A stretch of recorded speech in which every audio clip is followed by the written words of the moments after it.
Hi friends and family, it's Marine from Realty Executives. Happy November, and I hope you all had a great Halloween. I know the family and I did.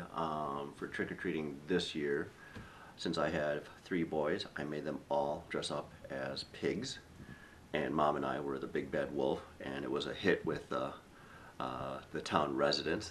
It was especially our 5-month-old Kai, who was probably the cutest little pig you could ever have, even that little curly pigtail. Anyways, the candy is now gone because there's only so much I can handle with two older boys hopped up on sugar. So you're welcome, everybody else at work. Anyways, today we're actually going to touch on a little bit of a serious topic. Within the past week or so, there was an incident during a showing of a house where a seller came back home to find that there was something of value that was taken from their home. It's currently under investigation, etc., etc. So hopefully we come to the bottom of it real quick. Fortunately, these types of things are not very common. It happens once in a while, but there are things that, it can transpire. Sometimes it can be that the buyer themselves are just not trustworthy. Sometimes it's an agent that's not attentive. Sometimes a combination of all of that. And you can even if you have the most attentive agent possible and they do everything right, something bad can still happen. For an example, not that long ago there was an agent who showed a family a home, and that family brought 2 teenagers with them. The agent was being attentive, talking to the mom and dad, everything, business as usual. And those 2 teens went into a bedroom and took a diamond stud off the dresser. Only people really at fault are the teens. The agent did everything he could. The parents weren't able to watch the teens. But that's why I always encourage my clients to put anything of value away.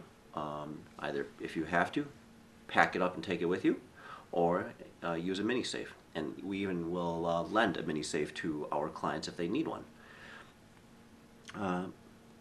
This brings us to open houses. So our clients will have an open house, and that's why I always require anybody who goes through that open house to sign in. Now sometimes you'll have somebody who'll balk and they'll be like, oh, I don't want to bother you, I don't want to get bothered by you, etc. And I'll assure them, hey, if you don't want me to call you, I won't call you. I'm not that pushy realtor. And they still won't sign. That's the person that, maybe they don't need to go through, maybe they're not even a serious buyer, and you can weed those people out. It's just a good security, safety measurement. And then unfortunately there's also, there is kind of a dark underbelly to our society. For you and I, if you and I are prescribed oxycodone, it's probably because we have some severe pain, like a back pain or something like that. That's what we first think of. Unfortunately, for others, they think of something else. It's not unheard of for people to go through an open house or people to go through a house on a showing and check out those medicine cabinets, because they know that's exactly where these pain prescriptions are carried. So pack what you can, keep it on you, make sure that everything is secure when you leave a home, because you just never know. And my final bit of advice is for everybody who's selling your home by yourself. One extra step that you can take to encourage safety, security, is to require that anybody who's coming through your home already has a pre-approval letter. It's one of 2 major things that it covers. First of all, you'll know that they're financially qualified and they're not wasting your time. And number 2, it gives a little bit of documentation.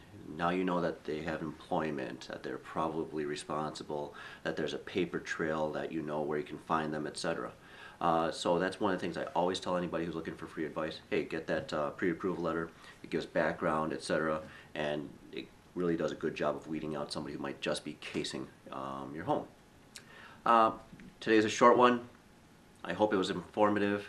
I'm still coming down from my sugar high as well. I just don't get as much. Sorry kids, it's gone. But next week I am hopefully have a special guest for you all, so keep in tune for that, and with a little bit more information. But until then, hope you had a great Halloween, hope you have great holidays, and I will see you out there. Thanks.